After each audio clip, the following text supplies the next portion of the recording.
Warahmatullahi wabarakatuh. Selamat pagi semuanya. Bagaimana kabar kalian hari ini? Semoga kita semua selalu diberikan kesehatan oleh Allah Subhanahu wa taala. Pada video pembelajaran hari ini, kita akan belajar mengenai perdagangan internasional. Perlu kita ketahui, setiap negara itu tidak dapat hidup sendiri. Setiap negara cenderung untuk mengkhususkan diri dalam memproduksi barang dan jasa, sehingga setiap negara perlu melakukan pertukaran dengan negara lain. Pertukaran tersebut dapat berupa pertukaran barang atau jasa yang disebut sebagai perdagangan internasional. Jadi, sudah tahu kan apa itu pengertian perdagangan internasional?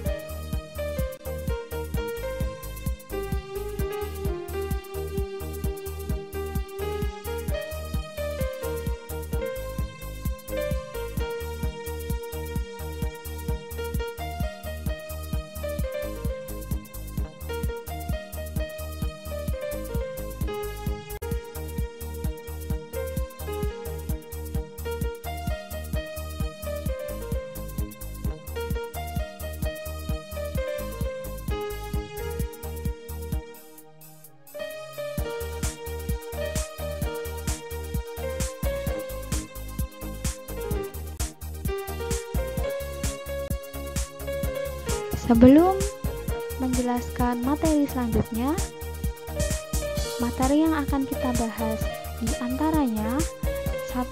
Perdagangan internasional mengenai manfaat, faktor pendorong dan faktor penghambat serta teori perdagangan internasional.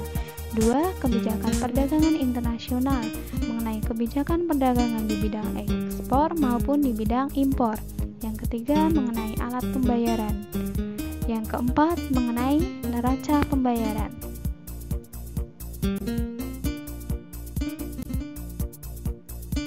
Mengapa sih sebuah negara perlu melakukan kegiatan perdagangan internasional? Apakah itu menguntungkan? Berikut adalah manfaat dari melakukan perdagangan internasional. Di antaranya, negara akan memperoleh devisa, memperluas kesempatan kerja, menstabilkan harga-harga, meningkatkan kualitas konsumsi, mendorong kemajuan ilmu pengetahuan dan teknologi, memenuhi kebutuhan dalam negeri, memperluas pasar, serta dapat meningkatkan hubungan persahabatan antar negara. Namun, dalam melakukan kegiatan perdagangan internasional, tentu ada faktor-faktor yang mendorong dan faktor penghambat kegiatan perdagangan internasional. Faktor pendorong perdagangan internasional tersebut diantaranya karena adanya perbedaan sumber daya alam antar negara, perbedaan sumber daya manusia, perbedaan iklim, perbedaan kondisi geografis, perbedaan teknologi, perbedaan kebudayaan dan gaya hidup, selera, adanya penghematan biaya produksi. Maksudnya, terkadang negara memilih melakukan impor ketimbang memproduksi sendiri di dalam negeri karena dengan impor justru lebih menghemat biaya produksi. Sedangkan faktor penghambat perdagangan internasional adalah tidak amannya suatu negara. Contohnya sekarang ini sedang adanya wabah COVID-19 atau Corona, maka kegiatan perdagangan internasional akan terganggu. Lalu ada kebijakan ekonomi internasional oleh pemerintah, lalu adanya tidak stabilnya kurs mata uang asing.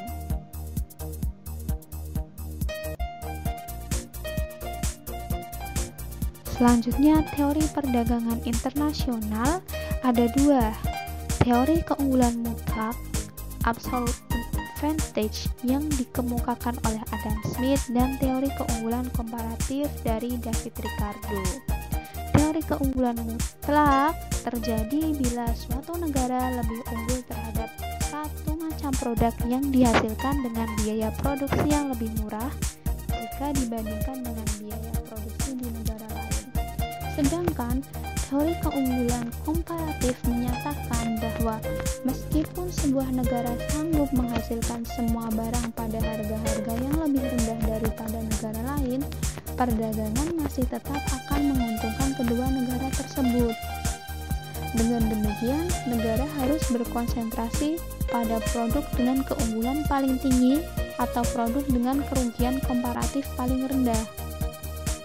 Sebaliknya, mengimpor produk dengan keunggulan komparatif paling rendah atau dengan kerugian komparatif paling tinggi.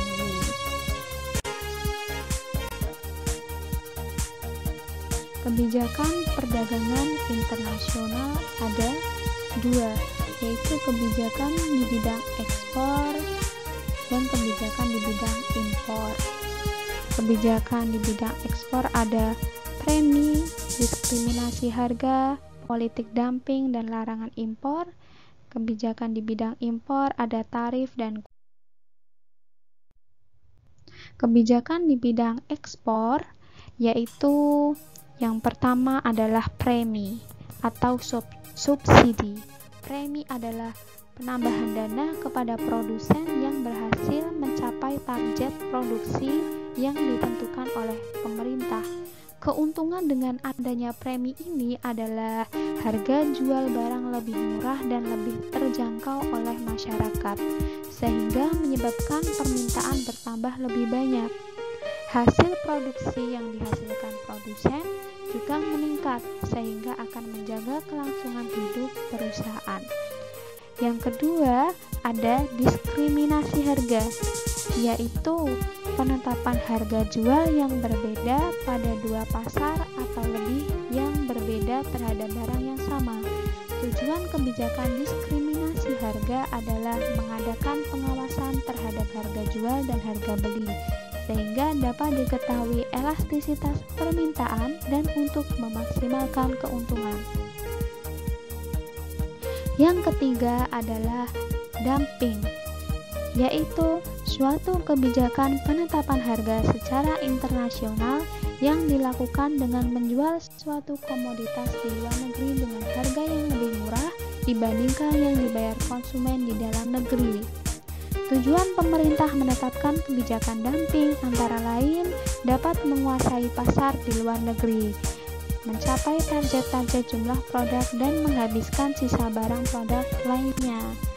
Contohnya, negara yang telah melakukan politik dumping adalah Jepang. Jepang menjual kendaraan bermotor di luar negeri lebih murah ketimbang di negaranya sendiri. Yang keempat adalah larangan ekspor. Larangan ekspor merupakan kebijakan pemerintah suatu negara melarang semua ekspor komoditas tertentu. Tujuannya agar industri dapat membuka kesempatan kerja baru, memberantas penyelundupan, dan menghindari kelangkaan barang. Sedangkan kebijakan di bidang impor ada dua, yaitu tarif atau bea masuk dan kuota. Pengertian tarif atau bea masuk merupakan pajak yang diterapkan pada harga barang impor. Tarif akan diperlakukan apabila harga pasar lebih rendah dari harga domestik.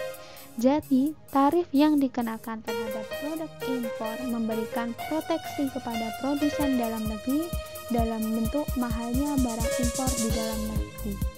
Sedangkan kuota adalah suatu pembatasan jumlah barang yang dapat diimpor oleh suatu negara dari semua negara atau dari negara-negara tertentu dalam jangka waktu tertentu. Pembatasan barang impor berarti barang yang masuk jumlahnya terbatas, sehingga biaya rata-rata untuk masing-masing barang meningkat. Dengan demikian, harga barang impor akan naik dan produksi dalam negeri dapat bersaing.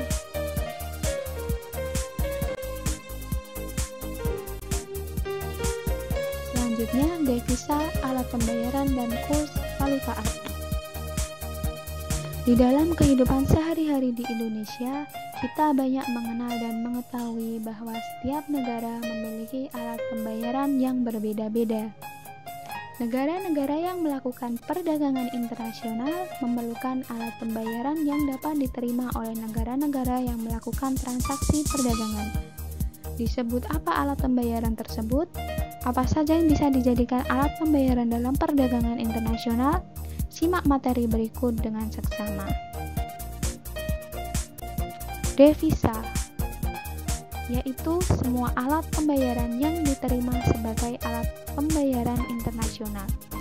Adapun wujud devisa dapat berupa valuta asing atau mata uang asing, emas, wesel asing, dan tagihan atau piutang luar negeri.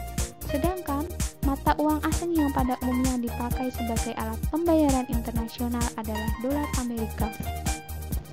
Dengan demikian, dolar Amerika merupakan alat pembayaran internasional yang dapat digunakan untuk membayar berbagai transaksi luar negeri dengan negara-negara lain. Lalu, apa saja fungsi devisa? Sebagai alat tukar internasional, sebagai alat pembayaran antar negara, sebagai alat untuk mengatasi kesulitan ekonomi, bahkan bisa juga menjadi alat penimbun kekayaan. Lalu dari mana sumber devisa berasal? Apabila negara kita mengekspor barang ke luar negeri, maka kita akan memperoleh devisa. TKI yang bekerja di luar negeri ketika akan mengirimkan uang ke Indonesia, maka kita akan memperoleh devisa. Industri pariwisata yang berasal dari turis asing, turis dari mancanegara yang berkunjung ke Indonesia, maka negara akan memperoleh devisa. Lalu dari bunga dan dividen dari luar negeri, dari hadiah atau hibah luar negeri, lalu dari pungutan biaya masuk. Lalu untuk apa devisa itu? Devisa digunakan oleh negara untuk membiayai kegiatan pembangunan ataupun konsumsi suatu negara. Jadi, setiap negara selalu berusaha untuk mendapatkan devisa sebanyak mungkin. Selain itu, devisa digunakan untuk melunasi jasa pihak asing, seperti jasa perbankan, asuransi, pelayaran, penerbangan, wisatawan Indonesia ke luar negeri, dan sebagainya. Melunasi cicilan dan bunga utang luar negeri, lalu untuk membiayai kegiatan warga negara di luar negeri seperti kegiatan kantor perwakilan pemerintah di luar negeri, biaya studi pelajar atau mahasiswa di luar negeri, lalu kunjungan pejabat ke luar negeri, dan lain sebagainya. Untuk materi kurs valuta asing akan dijelaskan dalam video berikutnya agar lebih jelas dan mudah dimengerti. Langsung ke neraca pembayaran ya. Pengertian neraca pembayaran adalah transaksi yang dilakukan oleh suatu negara dalam hubungan ekonominya dengan negara lain, baik berupa barang, jasa, maupun modal, dicatat secara sistematis dalam suatu daftar atau catatan yang disebut neraca pembayaran internasional.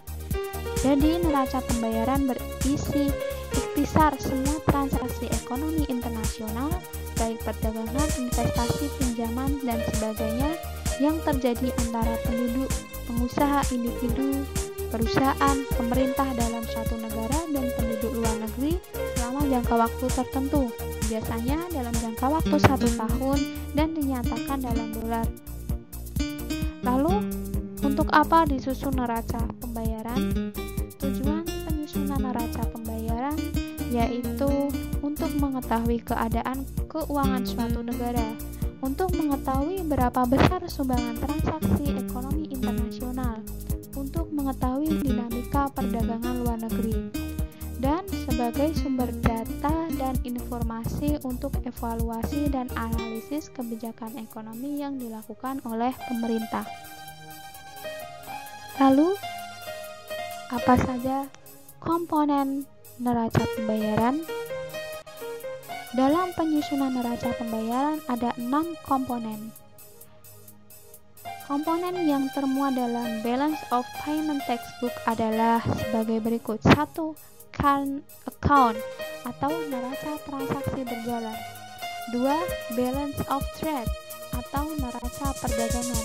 3. Service account atau neraca jasa. 4. Unilateral account, neraca transaksi sepihak. 5. Capital account atau neraca modal. 6. Reserve account atau perubahan cadangan devisa. Jadi dalam menyusun neraca pembayaran harus ada 6 komponen neraca pembayaran sesuai BOP atau aturan internasional yang telah ditetapkan dalam Balance of Payment Textbook yang diterbitkan oleh IMF.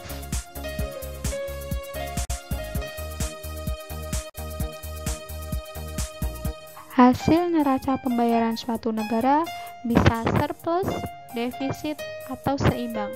Apa itu surplus? Yaitu keadaan di mana ekspor suatu negara lebih besar daripada impornya. Sedangkan seimbang, ekspor sama dengan impor.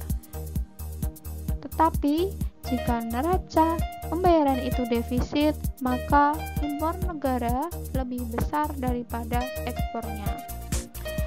Negara-negara berusaha agar neraca pembayarannya surplus. Demikian materi pembelajaran online hari ini. Terima kasih sudah menonton.